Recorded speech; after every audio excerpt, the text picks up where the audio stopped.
Okay, hello. My name is Wojtek, and I'm from a company called Fixafilm. Some of you may remember us from last year when we were having this extremely long presentation about restoration dilemmas and grain. This time it will be a touch shorter. We are only going to take 30 minutes of your time, and we're going to speak about the restoration of a movie directed by Andrzej Wajda called The Ashes. So, about Fixafilm. We are a new company. We were founded 2 years ago. We're located in Warsaw. We are completely privately held. And the company was founded by 3 former employees of 2 biggest post-production and restoration studios in Poland. And we as Fixafilm also do both post-production and restoration. So far we have restored 9 modern era feature films, so after the that were shot after the Second World War. And also with the Polish Film Archive we restored 5 pre-war feature films and about 700 minutes of various documentary films from 50s, 60s, 70s, and 80s. Okay, and that's pretty much it. If you want some more information, you can also visit our web page that will be shown, the address will be shown at the end of the presentation. And now about the movie that we restored. The Ashes was shot in 1964 and premiered in 1965. As I said earlier, it was directed by Andrzej Wajda, which is the most known Polish director, maybe apart from Polanski. Andrzej Wajda is a 4-time Academy Award nominee for the best foreign language film. He also received an honorary Academy Award in the year 2000 for 5 decades of extraordinary film direction. And other than that, he also won 1 Silver Bear Award. He received 1 honorary Golden Bird Award for also his lifetime work. He received 7 nominations for the Golden Bear Award, won 1 Palme d'Or Award, and 5 other awards in Cannes. Also received 5 nominations for the Palme d'Or Award. So, getting back to the movie, it was shown in 1966 in Cannes, and it was in the official selection. And because of the topics that the movie raised, and the movie was based on a very famous novel by a Polish, one of the also most known Polish authors, Stefan Żeromski, which you probably don't know, but he's very well known in Poland. And what's the movie about? Just in a couple of words. It tells a story of a young fellow that joins the Napoleon army and fights with the Spaniards in order to gain freedom for Poland. Okay, this is the bizarre part. We fought with the Napoleon, and we took the freedom away from the Spaniards just to gain our freedom back, and only for a couple of years. By that time, when the Napoleon War started, Poland was already 20 years under occupation. So this was kind of a dark time in Polish history, and now the political situation of the 60s is quite important here. First of all, in Poland, the so-called national communism movement, or something like national socialist movement, was beginning. So the government didn't like that film because it wasn't showing Polish people as, those great war heroes, but rather some bastards that were killing and other nations and enslaving people and so on, along with Napoleon. And the government didn't like it. The other thing is that the 60s, it's the Cold War. In the 60s, the Cold War was at its prime, right? In 1961, Yuri Gagarin orbited the Earth. The same year, I think, the Berlin Wall was constructed, and the year after, we had the Cuban missile crisis. And the communists in Moscow were determined to prove that the Soviet bloc is superior, not only technically, but also culturally. And this also applied to the film industry. As we know, in the late 50s and early 60s, the Americans released many great epic movies like Ben-Hur or Lawrence of Arabia, How the West Was Won. So the Russians also wanted to have such movies, in their catalog. So the communist regimes of the Eastern Europe got a message from Moscow saying, you have to make epic historical movies now, right? So they did. And in Poland, for example, they shot 3 such big movies in the 60s, almost at the same time, actually. It was the Zaragoza manuscript in 1964, Pharaoh in 1965, and The Ashes also in 1965. The Ashes was the last one that was shot, and therefore got a much tighter budget than the others. But fortunately, Andrzej Wajda was able to use old sets from the Zaragoza manuscript and borrow the wardrobe, including the uniforms of the Napoleon soldiers, from Russians that were making at the same time a huge epic movie called War and Peace, that you probably know. It had 4 parts and was like, I don't know, 800 minutes long or something like that. Huge, won an Oscar for best foreign language film, I think. And well, because of the budget constraints, the movie had to be shot in black and white film, because at the time Poland could only afford 1 color movie a year, and that movie this year was already The Pharaoh. You have to also remember that in the communist bloc, all movies were sponsored or financed by the state. There were no privately held production companies whatsoever. All production companies were owned by the government, so the whole movie industry was controlled by the government. Okay, so, and because of the political situation and because the government didn't like that movie, before it was shown in Cannes, it was, well, quite brutally recut. And when we dug out the original camera negative, we found out that it was incomplete and more than 40 minutes was missing.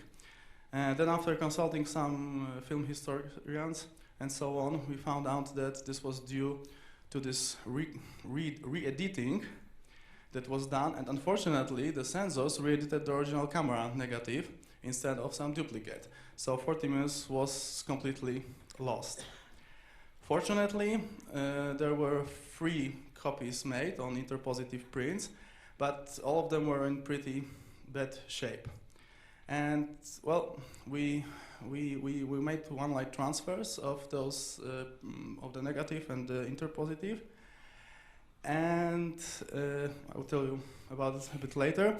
Anyway, we decided with the studio that we will try to save as much footage from the original camera negative as possible and fill in the missing blanks with the footage from the interpositive.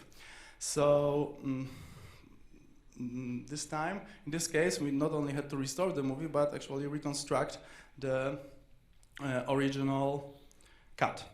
And the biggest challenge for us was to match the different film stocks and generations, and my colleagues will tell you about it later, because I'm already late, I already speak too much, sorry. Anyway, so yeah, when we saw the one light, we were a bit devastated. You will see in a short time what I mean, because both the original camera negative, but especially the interpositive, were in really bad shape. So we knew that we have to test all of the scanners that are available on Polish market, and fortunately most of them, apart from the Scanity, are available from Polish companies.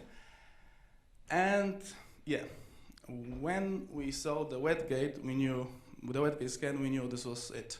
I mean, we didn't have much time to restore this movie because we got all the materials quite late, because there was this confusion about the editing. So from like originally we had 3.5 months planned, and we had to finish it in about 2 months. So if it wasn't for the wetgate, we were probably in deep problems. But thanks to the wetgate, and you will see on the comparisons, we were able to finish the restoration much faster. And the only scanner that came near the wetgate was the director with its highly diffused light. But the difference was still huge. Okay, so what we did is if the scene from the original camera negative was missing only several frames at the cuts or at the beginning or at the end, we used the whole scene and missed the missing parts with the couple of frames from the interpositive print. But if the scene was cut in the middle, then we only used the interpositive because the difference was too big, too noticeable. You know what I mean? So we couldn't do it. If you only fill a couple of frames at the beginning, then human mind won't register it, especially if you do nice color grading and grain management. But if you cut the scene in the middle, it doesn't work. So the movie was restored at 2.5K resolution, and it was shot anamorphic, so it was an anamorphic frame. So the frames were quite huge. And the duration of the movie is almost 4 hours, as you can see, and we were able to save 2.5 hours from the original camera negatives, and about 1.5 hour had to be restored from the interpositive plane. And okay, now please roll the clip number 1, and I will show you the comparison between the one light scan made on the shadow telecine versus the wetgate scan. And I will also show you one quirk of the wetgate that, well, it hasn't been problematic, but can we have the clip number 1, please?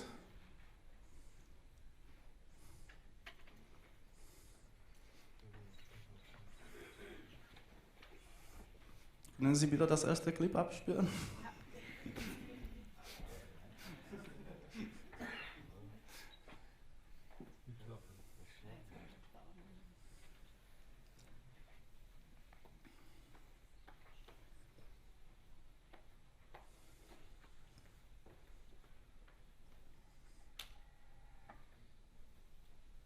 I think we're almost there. I hope there's no problem with the TCP.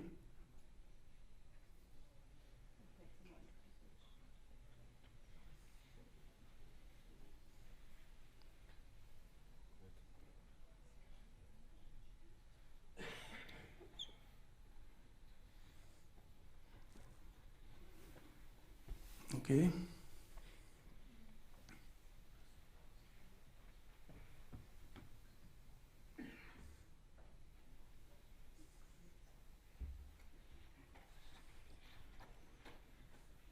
Okay, maybe I'll start telling about the quirk of the wetgate. Oh, okay. So yeah, this is how the one light transfer looked like, and this is the original camera negative. This is a dupe, I think. Yeah, this is a dupe. So the first one was the OCN, and this one is the interpositive print. So you can see a lot of flickers, some dust, and many other problems.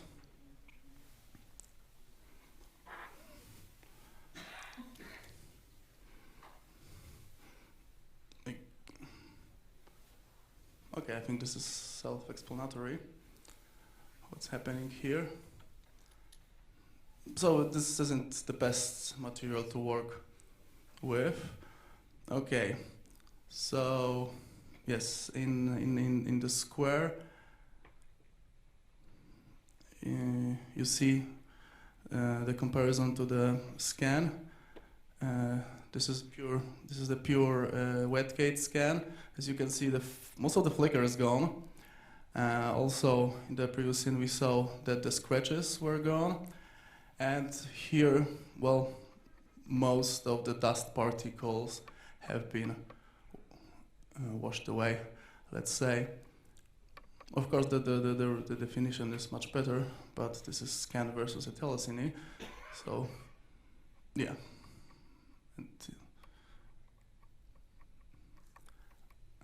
Okay, and as you can see on the left, there is this dust particle that got stuck in the gate and was there for a couple of seconds. This kind of artifact is quite hard to remove, and this was caused by wet gate scanning.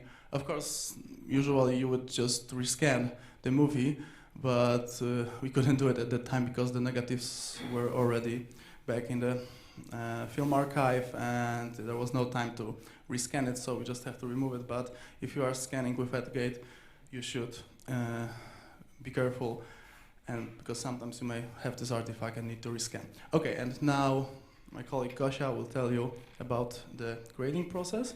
Oh, one more thing, sorry. After the whole presentation, we will show you a trailer of that movie. This is a new trailer that was done by the distributor. We got the DL from them, and then when we asked for sound, they said the sound is not yet finished, so we can't give you the sound. So then we thought, okay, I know one orchestral music piece that fits anything, so we put it there, and you will see at the end. So this was not intended by the distributor, but this is as we had to do it like that. Hello, my name is Gosia Gryzb. My name is Gosia Gryzb. I'm a colorist at Fixafilm, and I'm going to tell you a few words about the restoration of the colors, well, not colors, but black and white in the ashes. So first of all, the color grading of the ashes was a great challenge, not only because of its extreme length and different sources, but also because of the advanced age of the creators. Due to that, our grading sessions had to be shorter than usual. And also the designated DOP, because the original DOP passed away, wasn't very familiar with the digital correction process. So when we got the materials, we instantly found out that our usual restoration LUT, used for the purposes of log-to-lean transformation, was too intense for the interpositive prints, which had much more contrast and were a lot brighter. In order to match different stocks, we had to develop a custom-made LUT used only for this project. And we also pre-graded the whole movie. During this process, we matched all the film stocks, and that was necessary for the restoration, because without this, removing the flicker would be very hard, and also because of the 2 or 3 missing frames from the negative that we had to fill in with the interpositive. We also had a couple of dilemmas, which I'm going to talk about later: day-night dilemma and the dream sequence. So in here you can see the comparison between interpositive scan and negative scan. Because of the censorship, some of the scenes were cut. So this is the first scene and this is the second one. As you can see, the contrast is different. The negative is flat, while the interpositive has a lot of contrast. It also has clipped whites in certain places. And also the blacks are sometimes crushed. So in here you can see the interpositive scan and interpositive with color correction. As you can see, we managed to cope with the crushed blacks and clipped whites problem. This is the negative scan and negative with color correction. We didn't have to do a lot here. And this is the final result of grading. These are 2 frames without grain management, so you can see there are slight differences, but color correction wise they look almost the same. This is a different situation. These are the first 2 frames that were around the cut that were taken from the interpositive, so you can see that the definition of the colors of the black and white is different. In the interpositive scan, the blacks are crushed. So we had to crush blacks a little bit in the negative as well. This is another example of the interpositive scan and negative scan. As you can see in this sequence that was shot during the winter, the difference is really visible. And this is the final result of the grading. The scenes match. So this is this day-to-night dilemma that we were talking about. Because of the times that the movie was shot, they had to shoot all the scenes in the night during the daytime, and the night effect was done with printer lights during the color timing. So we weren't sure how the night should look like. We had to have a long discussion with the designated DOP and the director, and we got the final result. There were a couple of scenes like this in the movie. And we also had this dream sequence that were in the end of the movie. They look completely different from the rest of the movie. As you can see, the contrast is really high, and there are almost no details. So in the beginning, we thought that this footage was lost, and the director had to use a copy of a copy or a daily. But then we found out a couple of frames. I'm talking about frame number 103 compared to the frame 102. So these are the two, this is the ending frame of the sequence. As you can see, there are much more details in the blacks compared to this one, and this is used for interpositive. So then we found out that this was an artistic decision. This part of the movie is shot on a negative and then copied multiple times with different color timing in order to achieve this very contrast look. And we had a discussion with the DOP and the director, and apparently we were right. That was an artistic decision. So once again, we would like to emphasize that the presence of the creators during the color grading and the restoration is essential, because without them we would have made a huge mistake trying to correct, for example, this image or the night sequence. And we always should take their advice and opinion and discuss these matters thoroughly. So now I'm going to show a short comparison in which you can see the difference between interpositive and negative and the final result of the grading.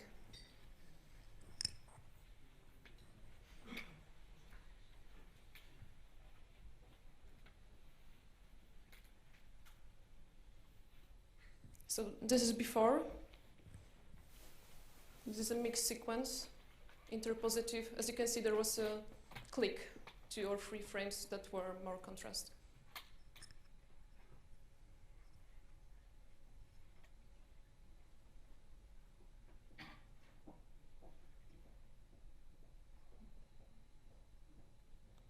In here we have the same sequence twice.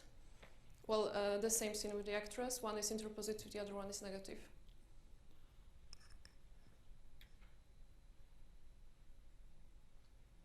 So you can see the difference. This part was cut out of the original movie.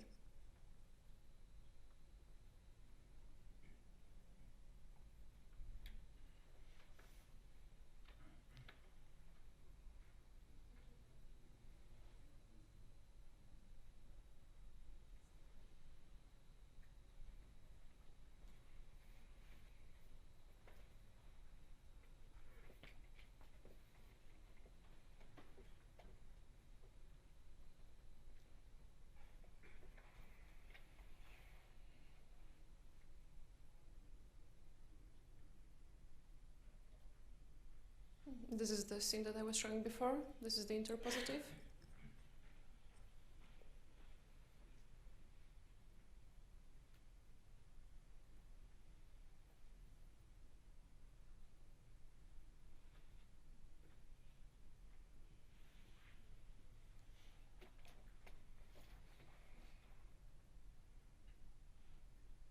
And this is a negative.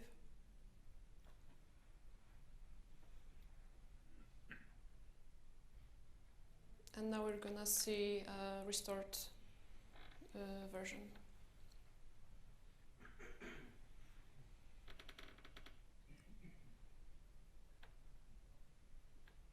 So, for example, in this sequence, you had interpositive, negative mixed with each other.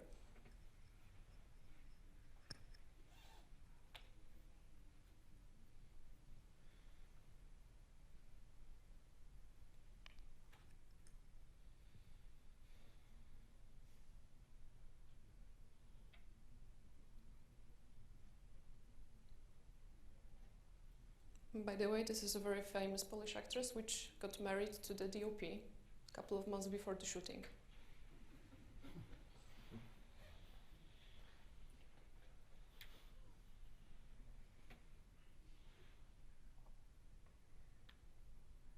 I think he was a little bit jealous sometimes.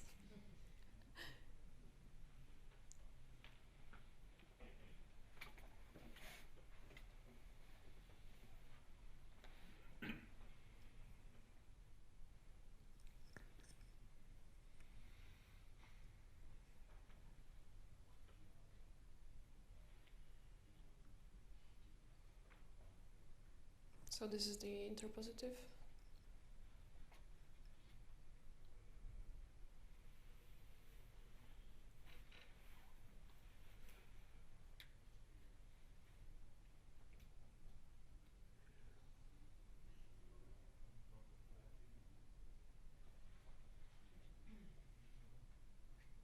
And this is the negative.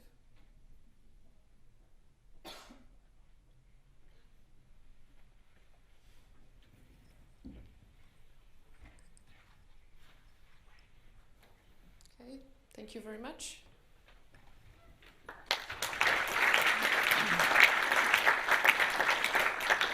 Hello, my name is Lukasz. I was responsible for grain management of the ashes. Okay, the starting point we have, it's three different sources and three absolutely different grain definitions. The negative was really sharp and quite intense small grain. The interpositive was slightly blurred due to the duplication process. And there were also some small parts of made from the prints because they lost the negative, and some parts were made from print daily, so there was almost no grain there or many other problems. Okay, so how did the grain look like 49 years ago? Because grain on negative never was intended to look as we look at on the images just after scans. It was only looked by due to duplication process, so interpositive, internegative, and then print. So it was almost no grain there. So that's why that 49 years ago the grain was no problem, and of course there were nothing to do about it. So now we have that three different grain stocks and generation. The question is, should this be matched?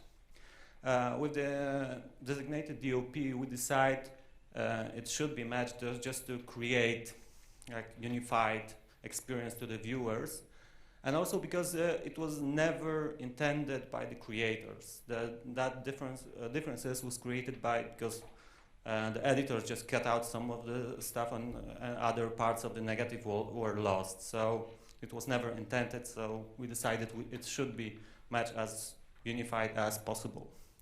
There was one exception to it. It was one scene deliberately shoot overexposed to emphasize that it was different story, it was retrospective. And as a side effect, the grain in that scene was also vastly improved, so it was really big grain. Acting DOP decided it was intended to have a different grading, but not the different grain. So we also tried to match it.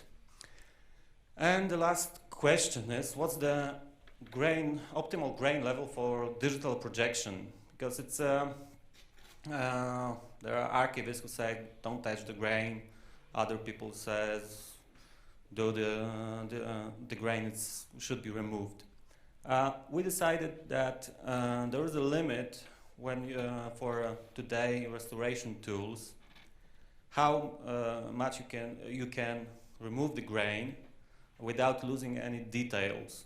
So we decided it will be the grain level, how much we can remove from the negative, which is most intense grain, how much we can remove without losing any details, and we decided it's more or less good projection experience.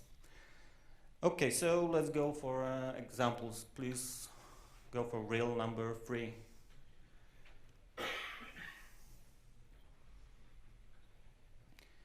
In here we will see the sequence where there is mixed negative and the print from and parts were from the print. So the differences are quite huge, and also the print was in really bad shape. So the differences are quite a lot, and we tried to do the best we could. It's also not perfect, but as you can see, hopefully. Okay, for the beginning, this is the grain definition we started with. It's two times zoom. As you can see, we got negative and interpositive. There are shots just one beside another. So it's absolutely different definition. And also on the right side, on the top, we got shot from on the print, just scanned, and also from the negative. As you can see, those definitions are really different. So our opinion is in that kind of situation, we need to optimize it. This is a sequence. This is the negative. This is the part from the print. This is a pure wet gate scans with match correction only for just to view it. This is also the negative, really intense but fine grain. And getting back to the print, as you can see, it's in really, really bad shape. Those are actually dailies, not a print. Dailies were used in the original camera negative because they lost it. Yeah, most probably. Nobody wants to admit it, but most probably. They just lost it. It was actually on the negative. Okay, now we can see in the square what we achieved with the restoration and grain management to get that unified look. As you can see, on the negative, we try to remove as grain as possible and on the end add some grain to unify it. Of course, here the resolution is already lost. Like, there's not much we can do about it.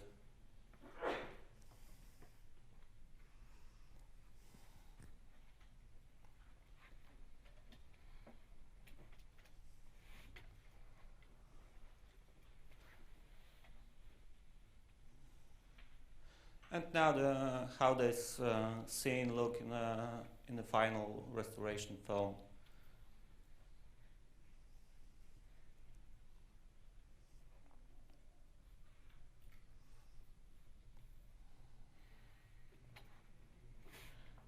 Here is the negative, alternated negative, and print. There is still difference. It's not perfect, but this is as much as we could do with it, and we are pleased with the results. It was quite hard work to achieve that.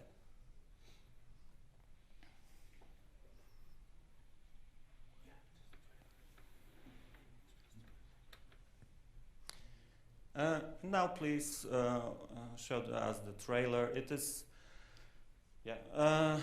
made in 4K because we restored 2.5K anamorphic. So going for 4K, it was just in one dimension change. So there is that resolution for 4K. And it's in CinemaScope. So this is how it, I think, meant to be shown. So don't forget to turn out the scope instead of flat format, and please turn on the sound from the DCP package as well. Okay, and that's it. By the way, the guy that was the main character in this movie, Daniel Brysky, you might have seen him in the movie Salt with Angelina Jolie. He was playing this Russian general, something like that. Okay, that's it. Please roll the clip.